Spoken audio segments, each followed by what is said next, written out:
Sawubona. Sawubona means hello in the Zulu language. My name is Boniface Wewe. I am a librarian with the Brooklyn Public Library in New York. Join me in a trip to Africa.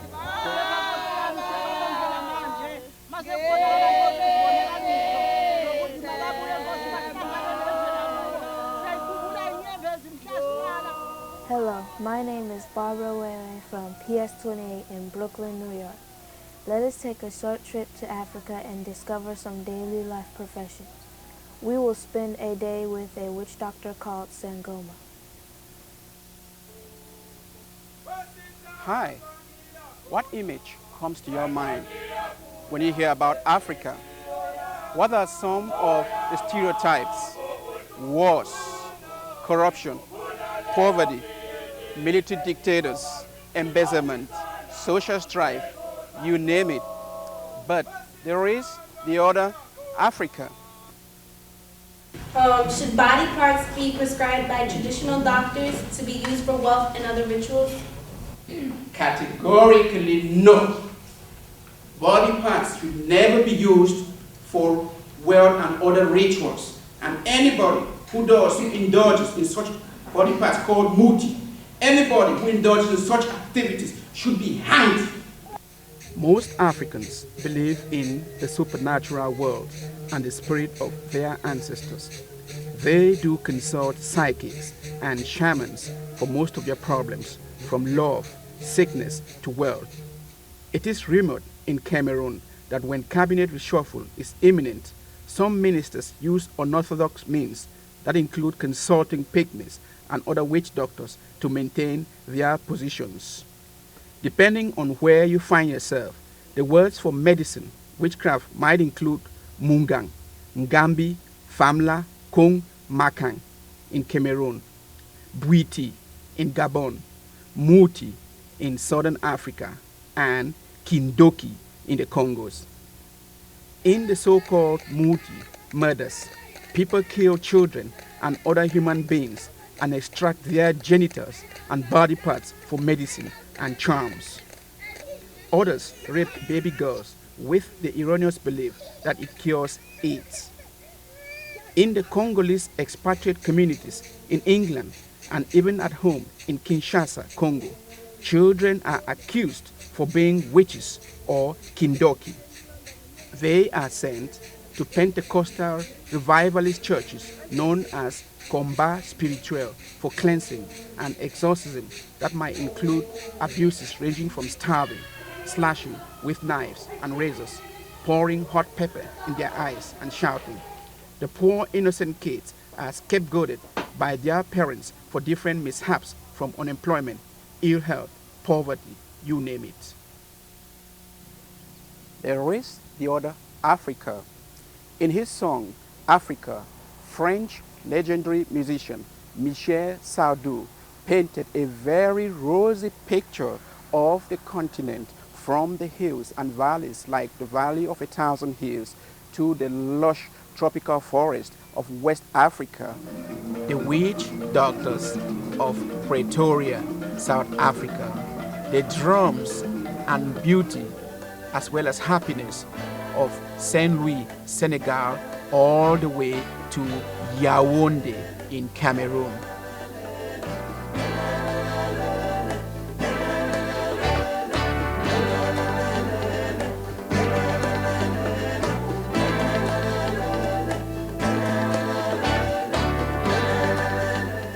The author, Meyer, of the book Africa, the Land of Our Ancestors, painted an image of Africa devoid of all Afro-pessimism. He narrated an instance or an event where the former American ambassador to Mozambique contacted native doctors. She went away healed. She was suffering from arthritis. And we believe in humanism, Ubuntu, Butu, as we call it in South Africa. And we believed in this before it became a buzzword that it is now in South Africa. When we actually drafted our constitution, it's the very first thing that you will see in our preamble, in the preamble of the party. And I've always believed, of course, we have always believed as IFP in the free market. As you remember that in Africa, when our African countries were liberated, most of them believed in nationalization instead of believing in the free market. And I've always believed in the free market. And I'm very pleased that, even my brothers in the ruling party in this country, the African National Congress, have had a Damascus experience to the extent that the macroeconomic strategy of the government is actually based on the free market. The African experience, whether it's in Africa, as you know, or in America, has been the same, in that we have gone through a very difficult time with slavery in America and with an oppression here through colonialism and also through the apartheid era. So I do believe that now that South Africa was the last country to be liberated on the continent of Africa, that only now can one speak about Africa being liberated, or the black people of Africa who have been spread all over the country through diaspora, that in fact all of them were not free. In fact, my African American brothers and sisters often said that they felt themselves, while they were living in a free country, that as long as we were oppressed under apartheid, that in fact they were themselves not free. Now, our president here has spoken of the 21st century being an African century. I believe that this is correct. I think this is our opportunity. I know that we have enormous challenges as African people, insofar as we have this problem, for instance, of AIDS, HIV/AIDS, which is one of the biggest challenges I think that the African people on the continent have ever faced. I think that if somehow we get on top of that, I do believe that this is our chance as black people, as Africans, to make our contribution to the world civilization, because in the past we were oppressed, we're not free to spell this out and to demonstrate it. I do believe that if we ever get on top of the HIV/AIDS problem, then this will be the opportunity of young people, because we have a culture based on some kind of humanism as Africans. And I believe that young Africans, whether they are in Africa or in America or in the West Indies, must understand that we have a very rich culture. In fact, we have a lot to contribute to the world culture, because our culture is based on humanism, it's based on respect for elders, for instance. For instance, the president under whom I serve, President Mandela, is 10 years older than me. So sometimes he was surprised even before he became president, but because as an Inkosi and a prince of the royal house, I still deferred to him even before he was president, because according to Zulu culture, he's older than me, and someone who is older than you always defer and respect such a person. Now, I find that is not the case in Western society. They don't regard age groups in the same way that we regard age groups as a sort of measuring rod of respect for people, that younger people defer to older people, and older people have an obligation to pass on through our oral tradition some of the culture of Africa. There is the other Africa. There are indigenous professions. You can be a farmer, you can be a grazer, you can be a native doctor called a sangoma, you can be a palm wine tapper. Palm wine is a drink common in West Africa. It is usually tapped from trees. It could also be obtained through the help of a vine root. Palm wine is used at social gatherings that include funerals and weddings. Some traditional doctors also use palm wine for libation and rituals. You can be a teacher, or you can be a praise singer, and better still, a musician. Hand pianos are musical instruments in Africa. The keys of hand pianos are well-trimmed bamboo stems or sticks. Hand pianos are used for illustrations and a record of the history and folklore of the peoples from generation to generation. Hand pianos are called mbira in Zimbabwe. In Bali, Cameroon, where we are presently, hand pianos are called ndenge. And the music from the ndenge is called makonge.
Do you want to be a musician like the award-winning choir behind us from Lalin Ndlela High School in KwaZulu-Natal, South Africa?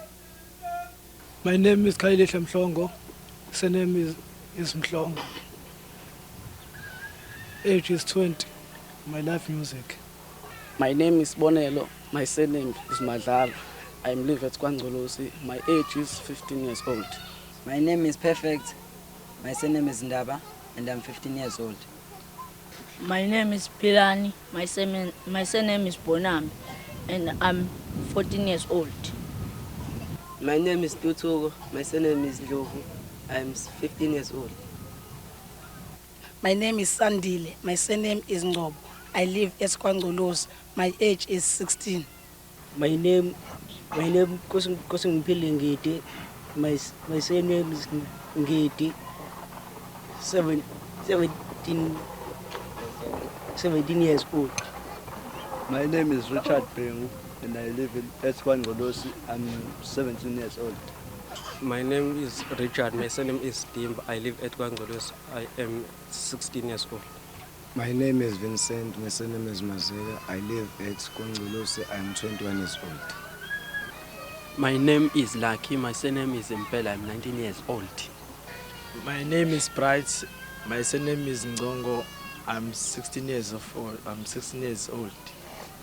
My name is Bongan Gete. I am 20 years old. To come from Kwangolosi. My name is Bongan Dimba. I live at Kwangolosi. I like to music. I am 21 years old. Bonita tabaya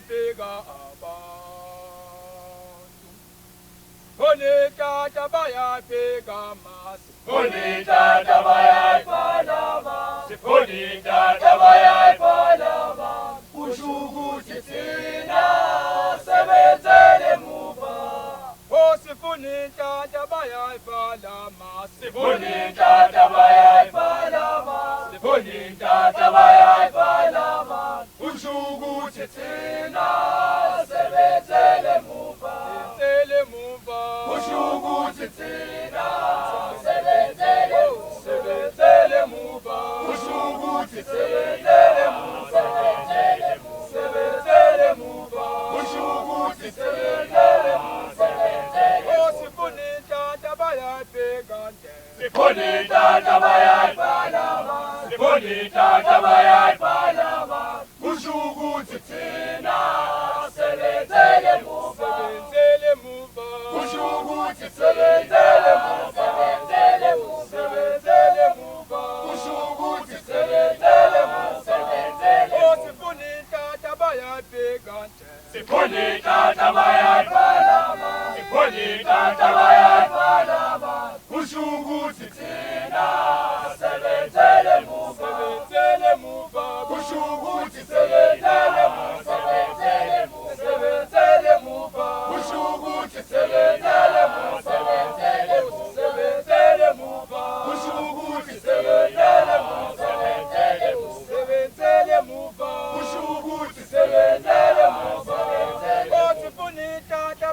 bayabheka nje sipholita tabayayibhala ma sipholita tabayayibhala ma kusho ukuthi thina sebenzele muva.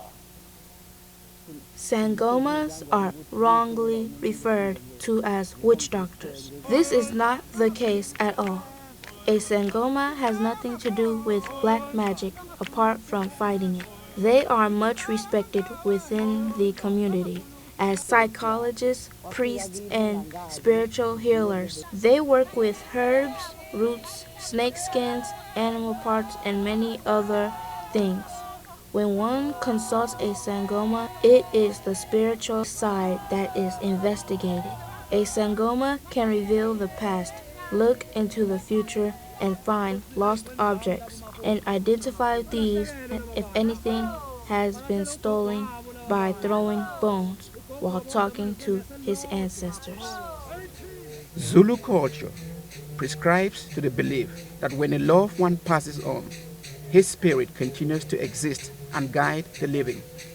This spiritual existence is a power bestowed by God, and therefore the living relatives often offer their obedience and respect to the guidance of the spirit of their ancestors. Ancestors can heal the sick, protect people from evil, and cure diseases that medical science cannot. The ancestor is also said to have the ability to bestow such healing powers to a chosen individual. They then train the individual to become a traditional healer, locally known as Sangoma. A Sangoma is chosen before he or she is born. When the child reaches the age of 10 years, he or she will display slight differences, such as having bad luck or dreams of snakes and of being underwater. Once a youth realizes that his or her calling is to be a Sangoma, they undergo an underwater training believed to be conducted by the ancestors. The student disappears from home for a few days to undergo the training, and it is during this time that after consultation with another Sangoma that the family learns of the chosen path for their child. Preparation begins in earnest by the family to ensure that the homecoming of the new Sangoma is done properly. Essential to this traditional ceremony are 3 goats, a cow, and 3 roosters. When the student arrives at home, he or she might have a python around his waist. The student must kill the cow provided by his family with a spear. The python will drop off the student's body to drink the blood of the dying cow. It is here that the student must now kill the python with the same spear. He must then skin the python and wear the skin around his body. Once the slaughtering is completed, the new Sangoma, along with his elder counterparts, complete the sacrificing by dancing and ululating. The last step in the welcoming ritual is to cut the tail of the cow so that the new Sangoma may use it for divination. The next step in the training process of a new Sangoma is to be a student to another Sangoma. Then follows the slaughter of the red, grey, and white roosters. A small piece from each of these roosters must be placed on the head of each new Sangoma, along with 2 strings of red and white beads. This is said to enable the Sangomas to communicate with the ancestors. The older Sangoma must teach the new Sangoma how to interpret individual dreams, how to collect muti, medicine, plants, and how to mix them properly. Upon completion of the training, the student must slaughter another cow with all the Sangomas dancing together as a welcome sign. From this moment, the student Sangoma becomes a proper Sangoma and has to carry the cow tail as well as a blue wildebeest tail with him or her always. The tails are used for divination on consultation. The Sangoma must always use a beaded hat on the head. On the beads will be a goat's bladder and chicken feathers, as well as 2 strings of red and white beads. The Sunday Times newspaper in South Africa featured under its Explorer section Valley of 1,000 Hills, located about 30 kilometers from the city of Durban in the KwaZulu-Natal Midlands. The article, A Spoonful of Sugar, states, many traditional healers are notorious for taking money, misdiagnosing illnesses, and giving muti to who the love of your life. But Ma Bengu, the jet-setting Sangoma, is anything but a con artist.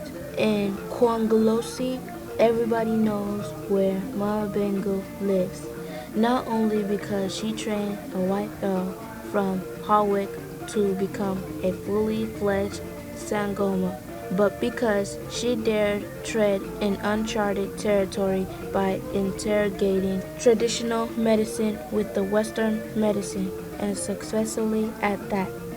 She says she decided to collaborate with the Western doctors when many of her patients were dying of cholera in the 1970s.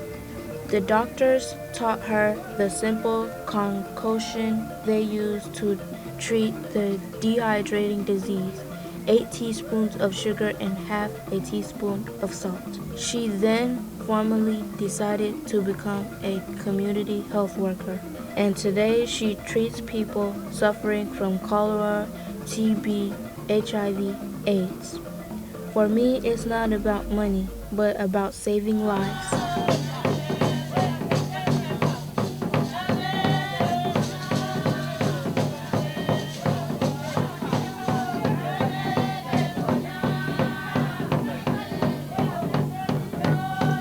Mina-ke makhosi ngumakhosi uMkhize khona la kaNgcolosi. Ngokuthwasa futhi ngithwase khona la kaNgcolosi. Emakhosini ngiyangibingelela amakhosi. Igama lami nguAlbertina wakabhenge emahlabathini. Sihlangene khona lana ngathwasa kaMngwenge, kodwa ngokuhlangana sihlangene la ngoMambhengu owasiza ngokuthi sihlangane lana. Makhosi. Khulekile emakhosini amakhulu. Mina ngingumakhosi uNdlela, igama ngingungakhepi. Ngingowakhona la esigodini kwaNgcolosi. Ngokuthwasa ngithwase eBizana. Lapha ke sihlangene ke kwaBhengu. Umakhosi omkhulu okuyena ophethe la kwaNgcolosi, ngiyabonga amakhosi amakhulu. Emakhosini ngiyanibingelela amakhosi amakhulu. Mina nginguMavis Dube, ngihlala lapha kaNgcolosi. Ngokuthwasa ngathwasa kuMambhengu khona lapha kaNgcolosi. Ngiyabonga amakhosi amakhulu. Emakhosini sanibonani makhosi. Uzandile Blose lo okhulumayo othwase Embo. Makhosi. Makhosi. Siyakhuleka emakhosini. Ninjani indlondlo? Umakhosi uNgcobo lo uNokuthula Ngcobo wakhona la kaNgcolosi emahlabathini. Ngithwase kumama uBhengu khona la kaNgcolosi. Makhosi. Emakhosini nisaphila bomakhosi. Umakhosi uKhumalo, umakhosazane lo wala kwaNgcolosi. Ngithwase kwaGcwensa khona la kwaNgcolosi. Makhosi. Makhosi. Emakhosini ngiyabingelela bonke abangoma. Ngumakhosi uGcwensa khona la kaNgcolosi. Ngithwase emaphetheni kodwa ngokuhlangana noMambhengu sokuthi ngithwasekena ngendlela siphethe ngayo kahle ngayo, akanalo bandlululo, sithanda sonke emakhosini. Emakhosini siwabingelela wonke amakhosi. Ukubonakala kwaMthetho khona la kaNgcolosi. Ngokuthwasa ngithwase number 9 kwaShosi. Last year, I had a personal problem. I went through a very messy divorce, and I had to consult Mabengu, who is a Sangoma. Sanibona makhosi.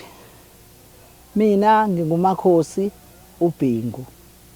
Ngokuzalwa ngizalwa kaPhewa.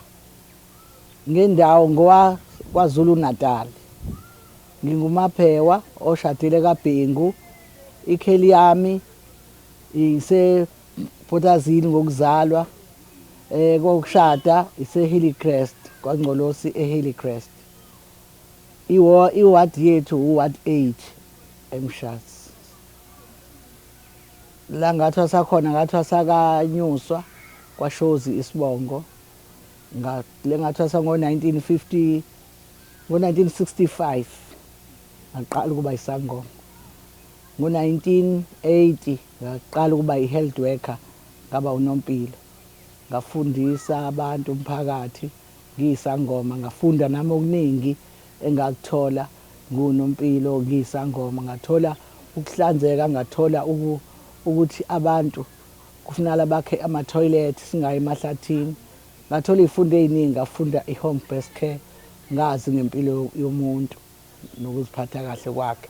Ngafunda nangesifo se-HIV ne-TB ukuthi kufuneka abantu bayiphathe kanjani, bavikele okuhle ukuvikelwa okunokulashwa.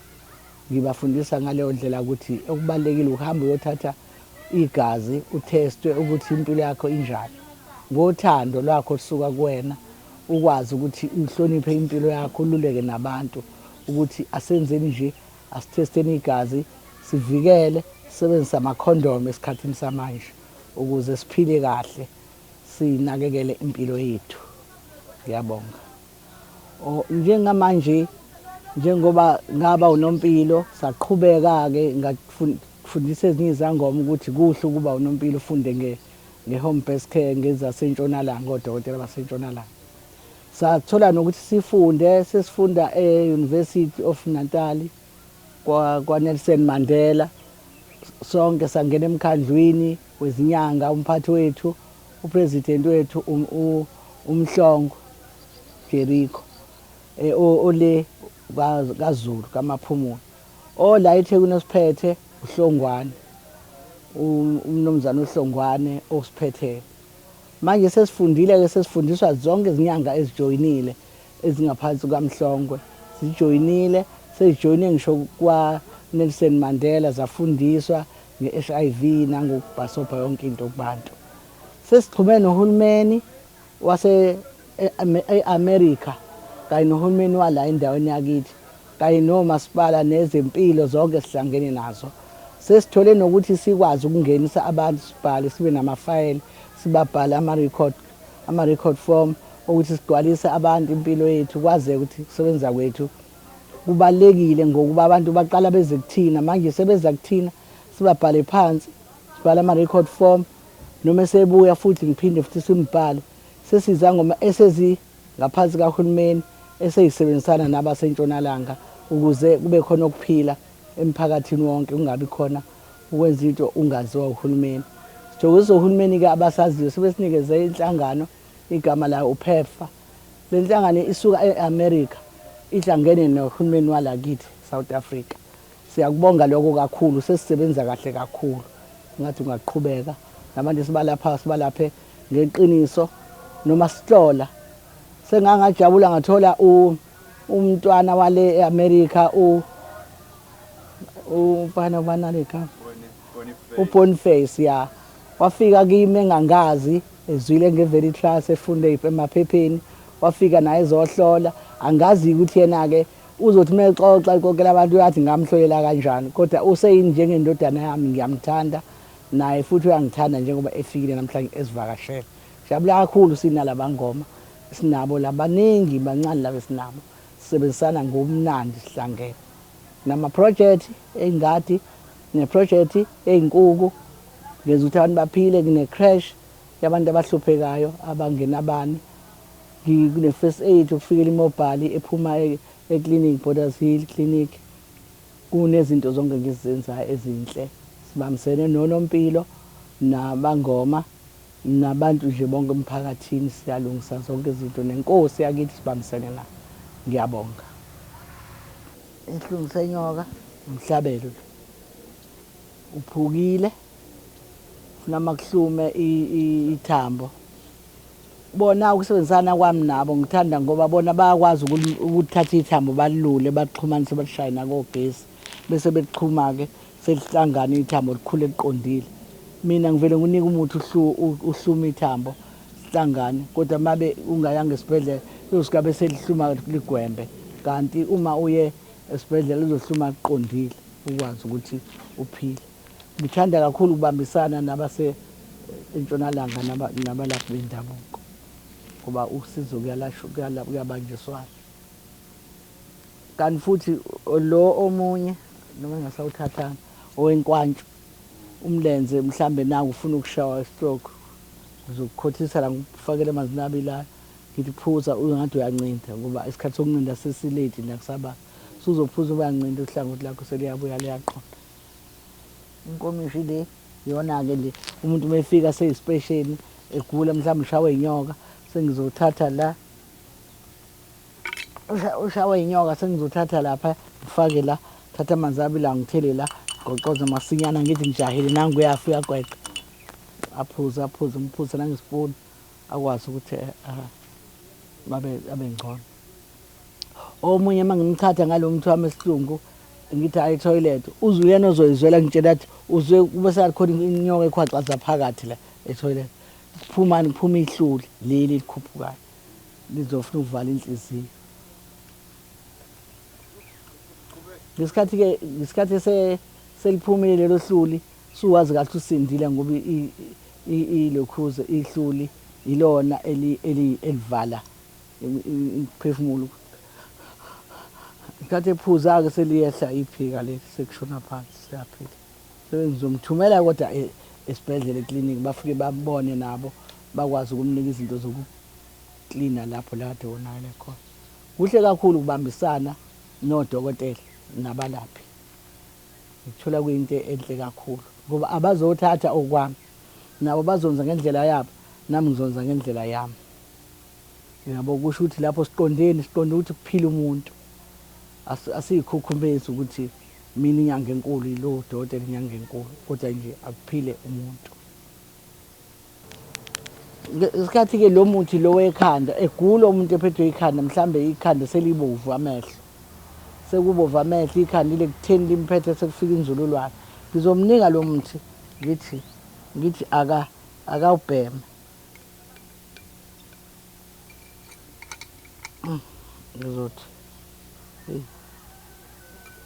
ngizothi ngithi hayi bhemela ngithi mo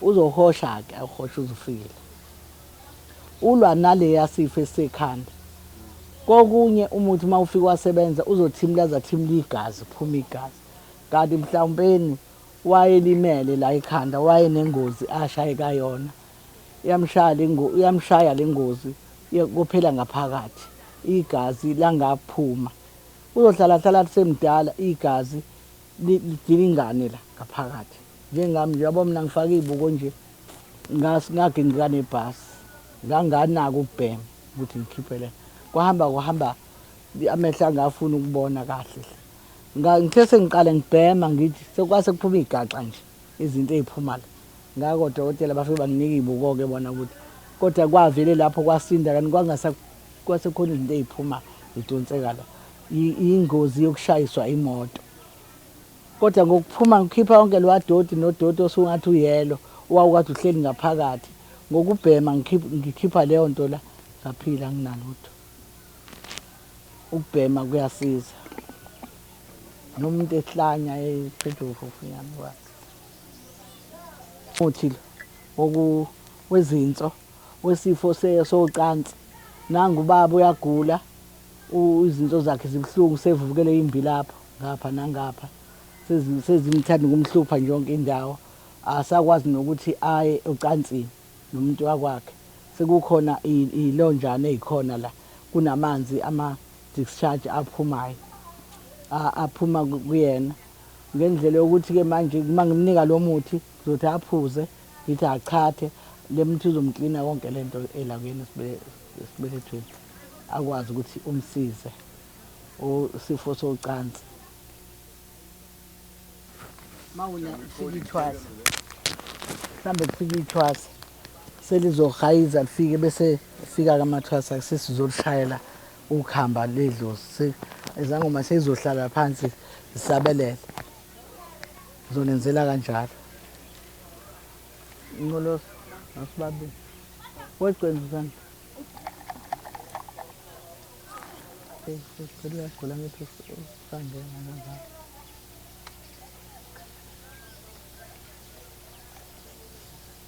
Bengulethe ngala lokunemva qala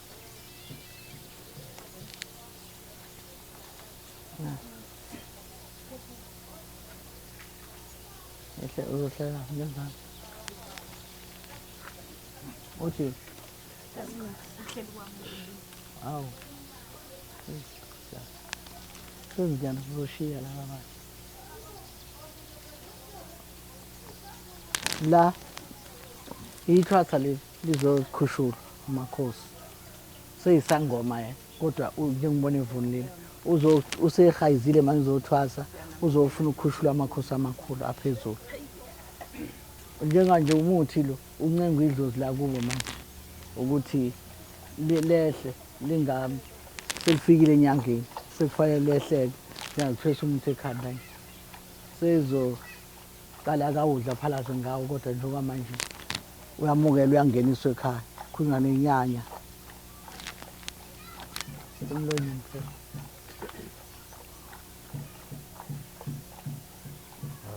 Ngawele thongo lami Ngawele thongo lami Ngawele thongo lami Ngawele we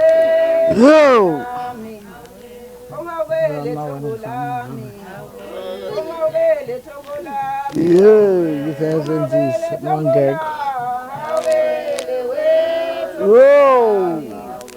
Wona magizenzanga Ongenziwa yitho ungawele ungawele we thongo lami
ayike njenga sesimenze nje sezolala ke asenze ukuthi yokulala ebusuku echelele la khona sekuzothi ekseni avukeke aphalaze ngosiko lo lokufanele alwenze sekuzoyikhuphukela ke idlozi libonakala ukuthi ilona elimphethe njengomuntu ukhuphuka nje liyakhombisa ukuthi ilona elimphethe okusho ukuthi ke lapho ke kuqhubekeke idlozi elikhuluma umuntu ngoba akayithwaseli nje suse ekhanda iqabhela amanga uyagula ekuqaleni agula lize lifike ebusuku limkhombisa ukuthi kufanele ahambe ayiphi mase ehambile kuzofika inyanga kumenze lokho ekwazi ukufala imenze kanje ngesikhathi semenzileke usezobona na izinto ayibonayo ebusuku ukuthi njengelele uphuphe kuthiwa xoxela inyanga yakho ukuthi uphuphe kuthiwa kuthini inyanga ibone ukuthi kusho ukuthi kufunala makube kanje aqhubekeka asinde uma kuyilona idlozi mangelona idlozi futhi khona ibonakala seyibonisa ukuthi akusilo kodwa ingeke azahayiza zafika inyangeni ngesilo njengomuntu ushawa nje sekhona odade wabo bezomkaka bezombungaza ukuthi idlozi lakhe kusondele eduze kunje kuba njalo ke onedlozi onalezi zinto ade nikhombisa ngazo abagulayo ophethwe leso sifo ushawe inyoka ophethwe iloku akufa naloku akufa umhlabelo iloku naloku naloku. Sekunomehluko ke manje ngoba sesizinyanga seyingene kwabasentshonalanga sesiyazi nge-TB, sesiyazi ngesifo se-HIV, sesiyazi ukuthi kufanelekile umuntu enze kanje, nathi sikwazi ukukhuluma nabo, nathi sesinikiwe amabhuku okubabhala bathi vele silaphe singabhali lutho phansi. Manje sesiyazi ngako konke okufanele kwenziwe. Sibambisene njengoba nje nibona ukhona nezingane zesikole siza ngoba ezaziwa nasezikoleni basihloniphe ezikoleni bayazi ukuthi khona amakhosi ngisho emphakathini bayazi ngokuthi khona amakhosi ngisho kwezempilo abaphethe kwa health bayazi ngezanosi ukuthi sekudingekile ukubangiswane philisa ukuze kuphila abantu kungabi khona uqhekeko. Ngathi ke angazi mayikhona imibuzo ningayibuza. So I do have a gift for Mama and the rest of the traditional healers, given the fact that I even contacted them in the past and they were very, very helpful for me. This is for you and for everybody.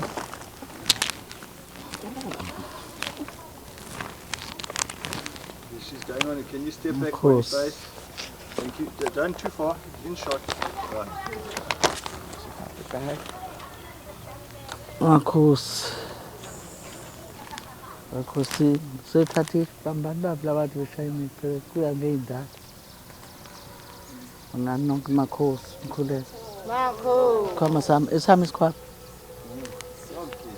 Yonke. Nasi iskwa ska mama. Marcos. Oh, siyabonga lapho. Clothing. Nazindangu. Zoyilulela mina ngibuke nami Marcos. Amadolo cook. Awe.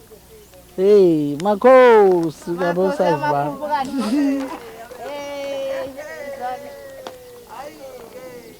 Sayiva. Marcos. No baba bezokhosela.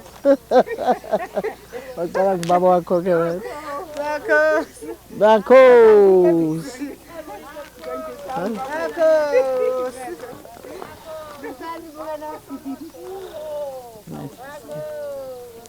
Na.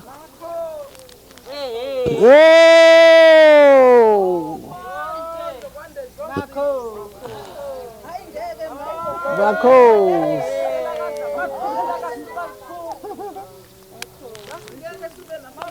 Marcos, awu baba.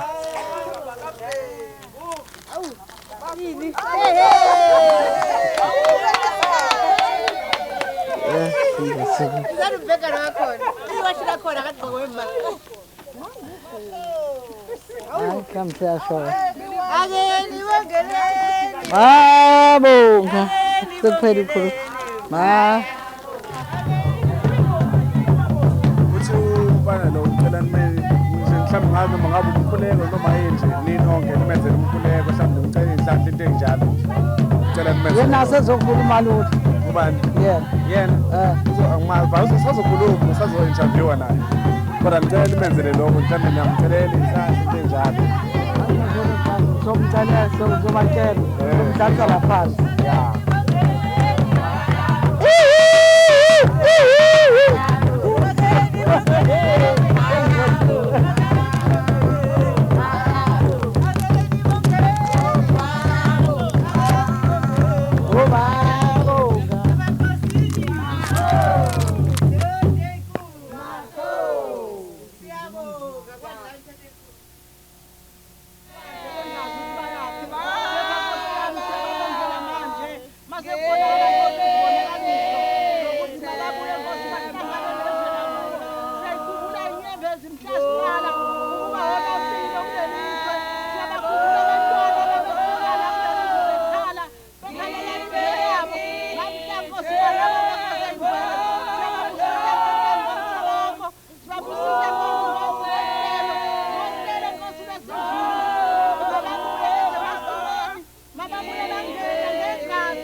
akwenzeki ngenxa yothando lethu kwenzeka ngothando lakho wena mdali owadala izulu nomhlaba wahlukanisa ulwandle wahlukanisa ihlabathi wenza Nkosi isihlahla lokuthi kulezi zihlahla makutholakale impilo Nkosi enomusa phela kuwena-ke manje baba nomntwana lokakwenzile nalokakufihlayo uyahambela kozethini uyahambela amakhosi wonke uyahambela Nkosi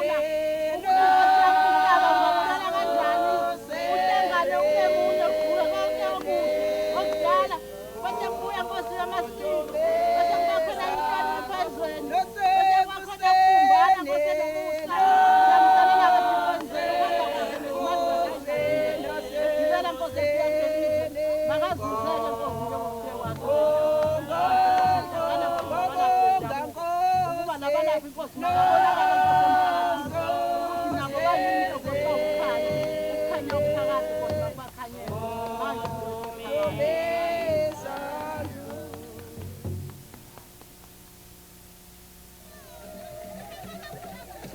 Last year I had a problem with my father. My father kept coming in my dreams. He died 20 years ago.